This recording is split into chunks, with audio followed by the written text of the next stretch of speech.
Time travel, the movement between certain points in time. This concept has been discussed in philosophy and fiction, but mostly in sci-fi.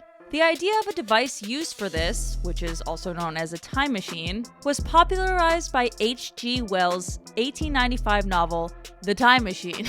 We still don't know if traveling to the past is physically possible. And even if it is fully possible, what does that mean for the future? My name is Kayla, this is Xenu, and we are Cauldron Convos, and I am wearing a silver shirt. It's supposed to be like a time travel outfit, but it's really not. I brought glasses as well. The smoke machine ain't working. Oh no, did you unplug the smoke machine? No. Guess it's just not hot enough yet. Or maybe we traveled back in time and shut it off. Hey, what is up, you guys? Welcome to this channel if you are new here, and make sure to subscribe if you want weekly videos on the paranormal, conspiracy, true crime, all that good, spooky, scary stuff. And to our lovely subscribers, thank you so much for being here. We love you. Woo! Yes. There have been a lot of videos, photo evidence, quote unquote, of time travel where you see an object in a photo, a historic photo, and you're like, wait, how did that get there? Is it a time traveler? What is going on? And when it comes to a lot of people, they're like, Pixar didn't happen, especially when it comes to the paranormal space. But then it's like you see the picture and they're like, oh, that's fake. That's a hoax. Chaplins' Time Traveler, which is a viral video that surfaced online in 2010, which appears to show a woman talking on a mobile phone in a scene from Charlie Chaplin's 1928 silent film called The Circus, which is a little like freaky in itself. Like I feel like 1928 silent film About the circus? First of all, silent films, what? Circus, what? 1928? It's almost the Great Depression? You know what? that there was a creepy clown on set.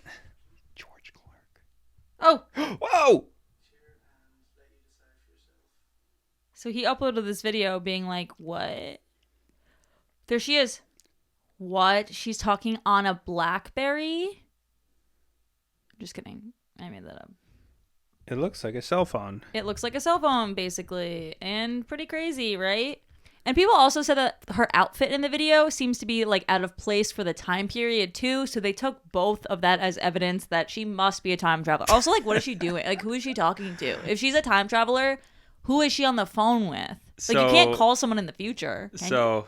Call me, beat me if you want to Well, beat me. okay, a couple problems. Cell phones operate off of cell towers, which communicate with satellites. 1928, there is nothing in space. Actually, an Irish filmmaker, George Clark, he was the one who discovered the scene. So he was just watching film, and he was probably like, holy crap. I mean, clearly he was, because he posted it on YouTube, and it got millions of views.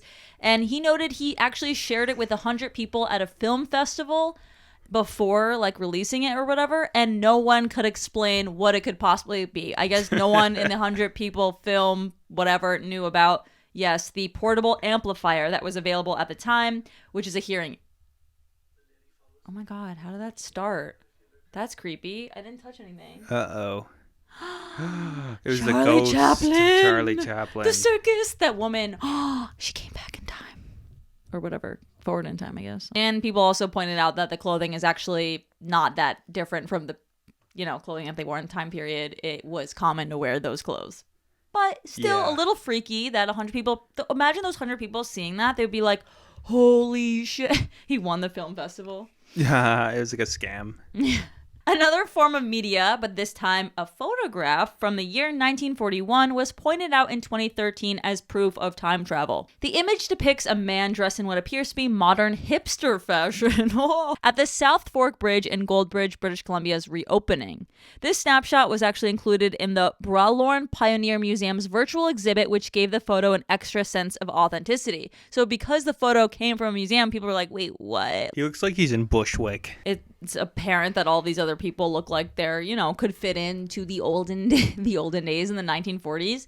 And this guy, it's like, what? He looks like he came out of Bushwick. Who is looks like he came from a Vampire Weekend concert. He looks like he's your local barista. Is that baristo? But people pointed out that the glasses he's wearing were actually just uncommon wraparound sunglasses, but were from 1944. The shirt he has on is a logo of a hockey team from that era. It's not just like a graphic tee like the Wombats or something. And the camera he's holding is a portable Kodak camera.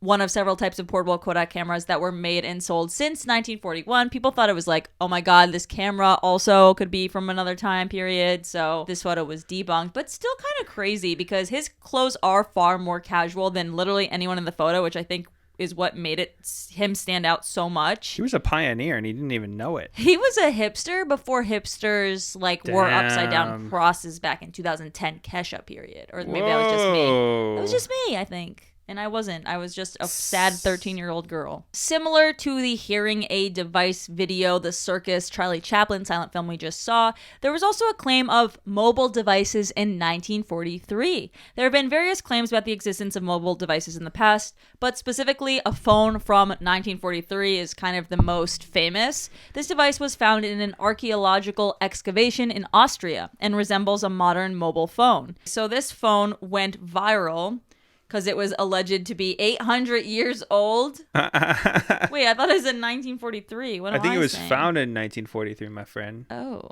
The tablet was dated to around the 13th century BCE. By that time, the Sumerian writing style, usually known as cuneiform, had already been around for a few thousand years.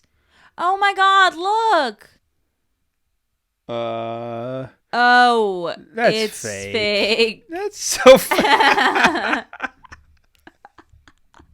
They just made it in clay.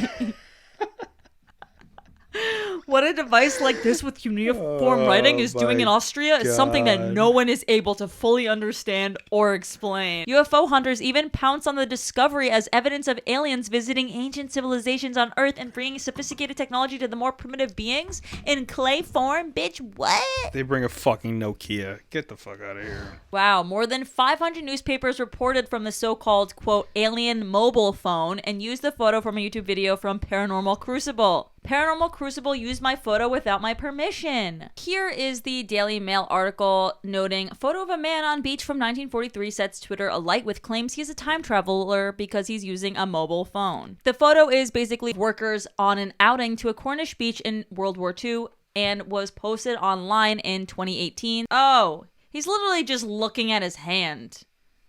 I liked the Charlie Chaplin one more than this, but still, interesting that people immediately think of that. Well, people want to find something fantastical, unfortunately. I mean, me included. I would love to have something crazy happen, you know? Yeah. I wonder if everyone in the world spent a day... No, this is stupid theory. No, come on. Let's hear it. If everyone in the world spent, not a day, a few minutes in a museum. I don't know why I say it so weird. And looked specifically for evidence of time travel. No. I wonder... No one's going to find any. Don't maybe, even... yeah. What okay, stupid... you're bringing up the point shit that people are looking... Okay, think about it this way. Museums have tens of thousands of artifacts, usually. The big ones. New York City, Chicago, DC. Tens of thousands, if not millions of artifacts. Go through a fine-tooth comb on the ones that go on display. That's true. That is true. But yeah, well, whatever. That's true. You debunked my theory. Thanks a lot. 2 seconds. Go out there. I'm here all week, folks. I'm cutting that out. What? You can't do that. Be the video editor then. The next thing we're going to be talking about is Rudolph Fentz. Now, Rudolph Fentz is a character from a popular movie called Rudolph the Red-Nosed Reindeer. Just kidding. Gotcha. I forgot Rudolph was a name. I feel like no one will name their child Rudolph ever again. Also Adolf. You Yikes. can't. Adolf and Rudolph are both out of bounds. What's another Benito? Benito? What's wrong with Benito? Oh. Benito Mussolini. Rudolph Fentz is a character from a popular urban legend about time travel. The legend states that in 1950, a man wearing old-fashioned clothing suddenly appeared in the middle of Times Square in New York City. The man seemed to be confused and disoriented and was hit by a car and killed before he could be questioned or identified. When police searched the man's pockets, they found a number of strange objects, including a copper token for a beer worth 5 cents, a bill for the care of a horse, and the washing of a carriage, a letter sent to a man named Rudolph Fentz in 1876, and some business cards with the name Rudolph Fentz on them. And he was dead AF. Dead AF. The man's clothing and personal effects also appear to be from the late 1800s or early 1900s. Now, hear me out. This is definitely the best case of time travel because there's a lot. We'll get into this a little bit more about Albert Einstein and how you can travel forward in time, but you can't travel back. Or rather, you can just slow time down for yourself instead of actually traveling forward in time. But yeah, I don't know. This is pretty legit. And I mean, if this was a prank and he freaking died for it, he deserves to be known as a time traveler. So this was just kind of a story. Oh. The story was published a number of times in the 70s and 80s as fact until 2000 after the Spanish magazine Mas Ala published a representation of the events as a factual report. Folklore researcher Chris Aubeck investigated the description to check the veracity. Live Mas, baby. His research led to the conclusion that the people and the events of the story invented all were fictional, although he could not find the original source. Pastor George Murphy... How did he figure this out if he can't find the source? I don't know. He's like, oh, these guys just seem fictional. Wait. Pastor George Murphy claimed in 2002 that the original source was from either a 1952 Robert Heinlein science fiction anthology entitled Tomorrow the Stars or the Collier's magazine from September 15, 1951. The true author was the renowned science fiction writer Jack Finney, and the Fentz episode was part of the short story I'm Scared, which was published in Collier's first. This meant that the fictional character and the source of the story were finally identified, so everyone thought. No copies of the story have ever been found, though, and Finney died before he could be questioned. The twist. In 2007, a researcher working for the then Berlin News Archive found a newspaper story in the archives from April 1951 reporting the story almost as it is reported today. This newspaper archive was printed some 5 months before the short story source as the origin. What's even odder, a number of researchers claim to have found evidence of the real Rudolph Fentz and proof of his disappearance aged 29 in 1876. So the case is still kind of unsolved, I guess, but this is according to coolinterestingstuff.com, so I would take that with a grain of salt. Yeah, you'll find that if you do some research on time traveling, it's like coolinterestingstuff.com is a credible source. Yeah, and then we have hoaxes.org, though. And hoaxes.org, which is an organization, so is it hard to get a .org? I don't know. I'm not in Bring .org back. Like, can we be Cauldron Convos.org? That means I think it's educational. Oh, or it's like non-profit or something. What? This isn't educational? What are you talking about? So, according to hoaxes.org, for decades, this tale was popular among members of Europe's paranormal research community, and it was generally accepted as true, an example of genuine mystery, until 2005 when researcher Chris Aubeck investigated its history. He discovered that the tale had begun life as a science fiction story penned by Jack Finney and published in a 1951 anthology, like we said before, and 2 years later, a writer named Ralph Holland reprinted the story in a booklet, but he did so without permission and removed all indication that the story was fiction. Holland was a member of a group called Borderland that was committed to promoting belief in the existence of a fourth dimension. The Fentz story, when presented as fact, ably served this agenda. Through Holland's booklet, the tale of the accidental time traveler made its way to Europe, where it soon took root and circulated for decades within the European paranormal research community. Okay, this is kind of different than what coolinterestingstuff.com said. Oh, what's a more reliable source? Hoaxes.com or coolinteresting.com? It's hoaxes.org, first of all, which also makes me think, maybe it's hoaxes.gov, though, really, when you think about it. Maybe hoaxes.gov is trying to debunk all of the hoaxes or make everything seem like a hoax because they don't want to show the truth about Rudolph Fentz and Rudolph the Red-Nosed Reindeer. And that's why Rudolph the Red-Nosed Reindeer, they pushed that movie so hard. And that's why no one will name their kid Rudolph ever again because... Oh, that's why... No, this is why. That's because Rudolph the Red-Nosed Reindeer, whenever you Google Rudolph, what comes up? Rudolph the Red-Nosed Reindeer. Probably for pages and pages and pages on Google search. Not Rudolph Fentz.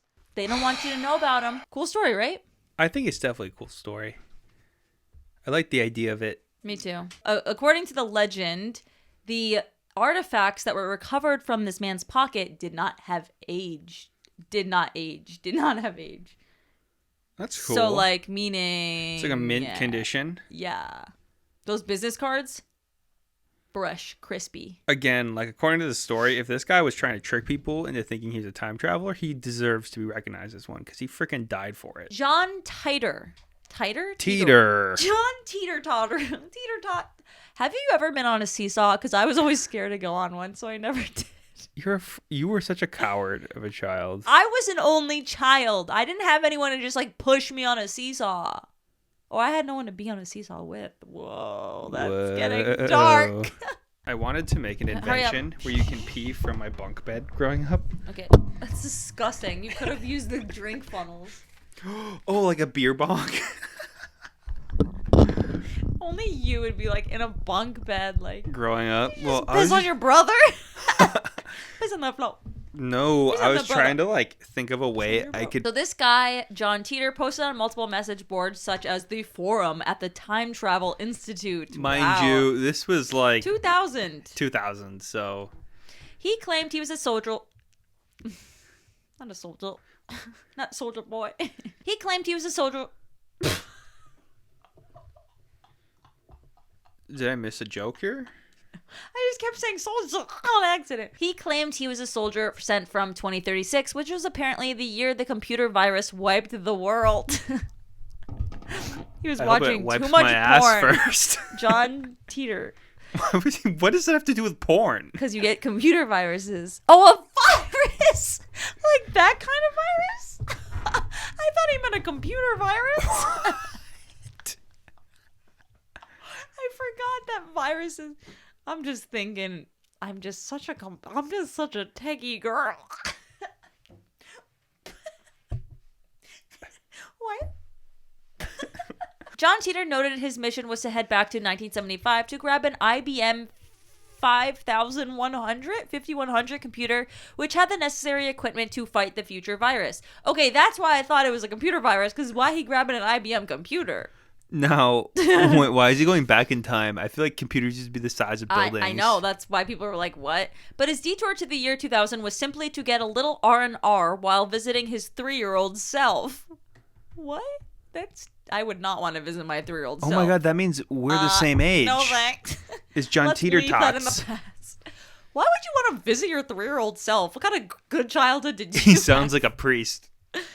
Oh, Jesus. For literally months, this guy, John Titor, replied to everyone's questions that they had. He would describe the future in poetically phrased ways, always submitted with a general disclaimer that alternate realities do exist, so his reality may not be our own. Please. But on a Reddit thread, someone pointed out the John Titor story was interesting in the beginning, mostly because he was a fairly engrossing writer. Things were a little bit wonky from the beginning, the premise of him having to go back in time to retrieve an IBM 5100 because nothing then could do the microcode emulation that it did wasn't terribly credible. And then as time went on, his story of things diverged more and more from reality. According to John Titor, the US should have been in civil war for a decade already and is no longer even a single country. And then in 2003, the John Titor Foundation, a for-profit limited liability corporation, self-published John Titor, A Time Traveler's Tale, which is essentially just a bound copy of all of the messages that he published online.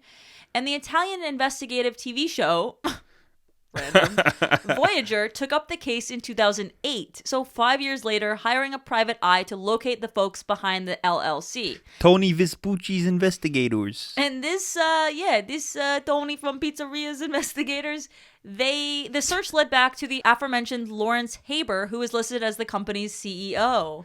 Yeah, and he's a lawyer, right? Yep, an investigation by the amateur sleuth uncovered a mysterious P.O. box in Celebration, Florida, belonging to the LLC.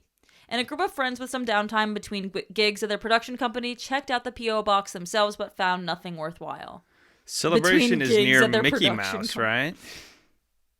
What? I think so. Maybe he went back in time to have a date with Mickey. Oh, or maybe it was Walt Disney the whole time. Whoa, when you wish upon a star. Someone released a video basically in which he names Haber's brother. So this man, the Lawrence Haber, the lawyer, he named his brother Maury as his prime suspect by using a side-by-side analysis of phrase usage.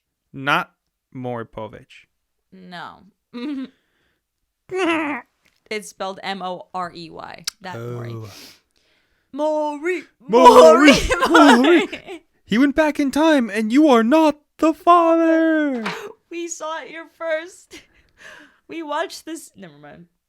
Oh, okay. You sick fuck. In 2004, a computer engineer named Marlon Pullman filed a patent for a time travel machine that, quote, back-engineered concepts in the Titor posts. This started another round of speculation that Pullman himself was the original Titor poster. Last March, he was arrested for drugging and sexually assaulting 4 women.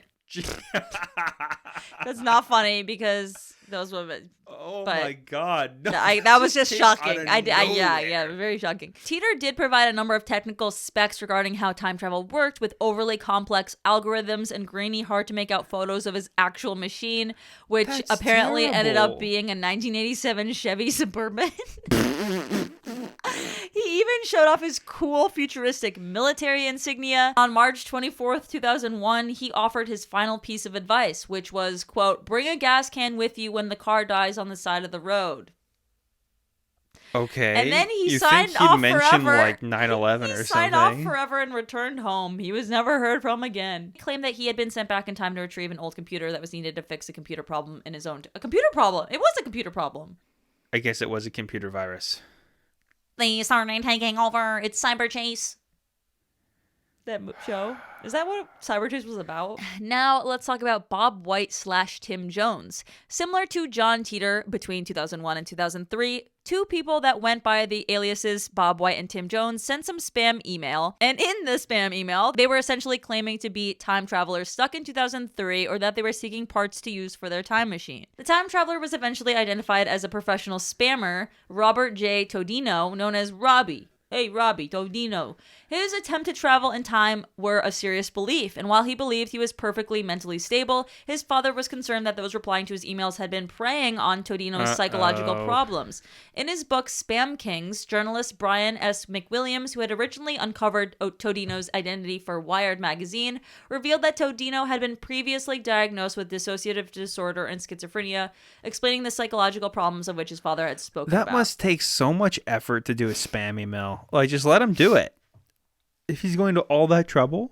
Wait, what do you mean? Oh, yeah. Like, why are you busting him? Another person that claims that they've traveled back in time. They claim that they traveled back in time from the year 2256 and used his knowledge of future stock market trends to make millions of dollars. The story is that Andrew Carlson was arrested in March of 2003. What is everything happening in 2003? Yeah, I guess people were fucking bored. Or there were so many time travelers going back to 2003. Maybe 2003 was like a setting on that Chevy Suburban to go back in time. There was like 2003 beep, like the only button. I feel like it's just really a boring time to be alive. He was arrested in 2003 for SEC violations and turning $800 into $350 million.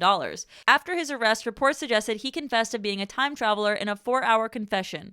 The story went literally around the world in different news websites and media platforms. The spokesman at the U.S. Security and Exchange Commission in Washington gives a weary sigh and then a slightly strained chuckle when he hears the words time traveler and, quote, inside trader. The story is pure fantasy. There is no truth in it at all, he says. This is the kind of story that belongs in the same file as, quote, Elvis Shrine found on Mars. Well, hey, watch it. If someone has returns like that, shit. Or the SEC, because, government is just saying this as a cover-up for the government because they took this guy. And now that's how Nancy Pelosi has so much money. That's how she has so much money, because she's using this poor guy, Andrew Carlson. We're on to you, Nancy Pelosi. Wake up, lizard people. New York Post article titled, quote, Internet baffled by woman appearing to hold an iPhone in an 1860 painting. So here is the painting. This is the New York Post article. I love this. Peter Russell, a retired local Glasgow government officer, was the first person to shine a light on the painting. He told Motherboard that he and his partner saw the painting this summer while visiting the New Pinakothek Museum in Munich and had to know more about it. The woman another person seeing something in a museum. Why didn't the freaking dusters that you were saying analyze everything? Why didn't they point it out, huh? The dusters? Who? I don't know. Whoever goes to the artifacts in a museum with their little gloves. The woman is said to be actually reading a prayer book during her stroll rather than browsing social media. Rather than browsing YouTube, Cauldron Convos. She's watching... Oh, yeah. Jeez. What is it? Your mind is in the gutter. The, quote, iPhone in an 1860 painting is a popular internet meme that involves adding a modern-day iPhone to a painting or photograph from a much earlier time period. So this started, I guess, creating this chaos of people editing these phones into photos. And the idea is to create a humorous juxtaposition of old and new and to comment on the ways in which technology has changed the way we live our lives. Boring. It's a time traveler. The alleged time travel machines. There's one called the Die Glocke, which is German for the bell, which is a supposed top secret Nazi scientific experiment that has become the subject of various conspiracy theories. The Nazis were onto something with this science shit, and that's why the U.S. abducted all of them, and instead of putting them in the gulags like the Russians, they're like, come build our rockets, which is totally fucked. According to the legend, the Nazi scientists working on Die Glocke were attempting to develop a highly advanced technology that would allow them to create a powerful new weapon or even time travel. Rumors of the device first appeared as Nazi sci-fi in the 1960 book Morning of the Magicians. I love that. Who is... Nazi sci-fi. Go away. Author Nick Cook wrote in his 2001 book, The Hunt for Zero Point, identified claims about Die Glocke as having originated in the 2000 Polish book claims of a device called the Bell, engineered by Nazi scientists, that was a, quote, glowing rotation contraption rumored to have some kind of anti-gravitational effect, be a time machine or part of an SS anti-gravity program. Cook even floated the possibility that the notorious SS Colonel Hans Kammler traded Die Glocke to the U.S. military in exchange for his freedom. Kammler disappeared in the closing days of World War II and was never seen again, so this is kind of where the theory stemmed from. Still, some UFO conspiracy theorists believe U.S. forces did capture Nazi scientists and even Kammler himself and put them to work on developing Die Glocke's anti-gravity technology. As the legend goes, this culminated in the so-called Kecksburg incident when a bell-shaped UFO allegedly crashed outside Kecksburg, Pennsylvania in December of 1965. The chronovisor is a supposed device that was invented by a Catholic priest named Father Pellegrino Ernetti. And according to Ernetti, the chronovisor was a machine that could capture and display images from the past, essentially allowing people to see and hear events that had occurred at any point in history. Ernetti claimed that he and a team of scientists had built the chronovisor in the 1950s using advanced technologies that were not yet known to the public. He also claimed that the Vatican had funded the project and that the machine had been used to view important historical events, including the crucifixion of Jesus and the founding of Rome. Interesting.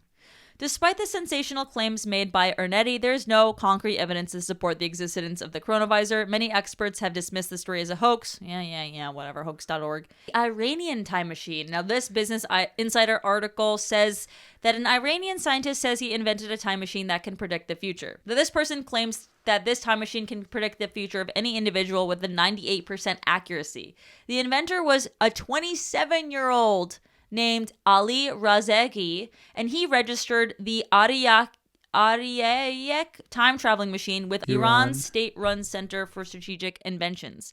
A few days later, the story was removed and replaced with a story quoting an Iranian government official that no such device had been registered. He is the managing director of Iran's Center for Strategic Invention and reportedly has another 179 inventions registered in his name.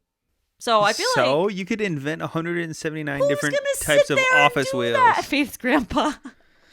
Shout out, Gramps. The Philadelphia experiment was an alleged event that was supposedly witnessed by an ex-merchant mariner named Carl M. Allen at the United States Navy's Philadelphia Naval Shipyard in Philadelphia, Pennsylvania, in 1943. He described an experiment where the U.S. Navy was attempting to make a ship called the USS Eldridge, and they were trying to make it disappear. The story first came about in late 1955 when Carl Allen sent a book full of handwritten annotations referring to the experiment to a U.S. Navy research organization, and a little later, a series of letters making further claims to a UFO book writer. The U.S. Navy maintains that no such experiment was ever conducted. The details of the story contradict well-established facts about USS Eldridge, and that the physics the experiment is claimed to be based on are non-existent. Now, another conspiracy theory called the Montauk Project alleges that the government carried out a series of secret experiments at the abandoned Camp Hero Air Force Station in Montauk, New York in the 1970s and 80s. The theory claims that the government was conducting experiments such as time travel. According to UFO researcher Jacques Vallée, the Montauk experiment story seemed to have originated with the highly questionable account of Preston Nichols and Al Bielek, who both claim to have recovered repressed memories of their own involvement. Preston Nichols also claims that he was periodically abducted to continue his participation against his will. Famous physicist, also widely known as one of the greatest and most influential of all time, Albert Einstein, proposed the theory of relativity in 1905. This is basically an explanation of time and space and how it functions scientifically. Einstein's theory of relativity shows that time and space are interconnected and that the rate at which time passes depends on the speed and gravitational field of the observer. This means that time travel is possible in theory, but only in a limited sense. For example, time dilation effects have been observed in experiments involving high-speed travel, and scientists have used this effect to study the nature of time.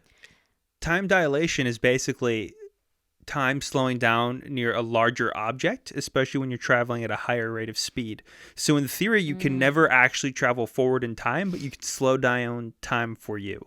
Mm-hmm. Yeah. This effect arises from the fundamental nature of space and time, which are no longer treated as separate entities but are seen as part of a single unified fabric called space-time. Speed of light is also a fundamental constant in this theory, which means that an observer approaches the speed of light, time appears to slow down relative to an observer who is stationary. So if you were to take a train around the Earth 1 mile per hour less than the speed of light over and over and over and over again, time would move so much slower for you that by the time if you ride on the train for like, an hour, you'd get off the train and everyone you know and love would be dead. Solar sails, right? So it's basically a sail that picks up UV rays and it uses that to propel into space, like for intergalactic travel. But if you hit a particle, that shit's gonna explode. Interesting. So they can't, they're working on it. Similarly, if an observer is near a massive object like a black hole, time would appear to slow down due to the strong gravitational field. This effect has been observed experimentally and has been used to verify the predictions of Einstein's theory. Overall, time dilation is a key prediction of Einstein's theory of relativity and has been observed in experiments and verified through astronomical observations. Einstein did not believe that time travel was possible in a practical sense, however. He argued that any attempt to travel back in time would create paradoxes, such as the famous grandfather paradox, in which a time traveler could potentially prevent their own birth by changing events in the past. Einstein believed that the laws of physics would prevent such paradoxes from occurring, and that backward time travel was therefore impossible in practice. I agree with that. So that's cool. That's like the science in it. According to Big Brain Einstein, it can happen. Yeah. Did you know Albert Einstein's brain was stolen a couple of times? This leads into the discussion of the implications of time travel. Yeah, like Einstein said, the what do you call it, grandfather paradox effect or something? Yeah, can you cap your grandfather and then frickin' still survive? No. Oh, that's why he named it that? Yeah, what if I go back in time and I kill my grandfather before he has my father? It's not even as simple as that. I mean, it doesn't even need to be as complicated as that. Even a slight, if you go to the store and buy a box of donuts, that could affect it, It's like the butterfly effect. Anything. Bro. Do you think time travel is possible? I think so. I think that if you want to observe time dilation, just go near your mama and time will slow down because she's so fat. Could the government be concealing the truth of time travel? They definitely are. Government's freaking sketchy, bro. Anyway, thank you guys so much for watching this podcast on time travel. Let us know in the comments what you want to hear next. Send us an email if you think time travel is real or fake. Yeah, send us. I'll read it and I'll respond personally. Make sure to subscribe and we'll see you guys next time here on Cauldron Convos. Bye. BRB, gotta go to the future.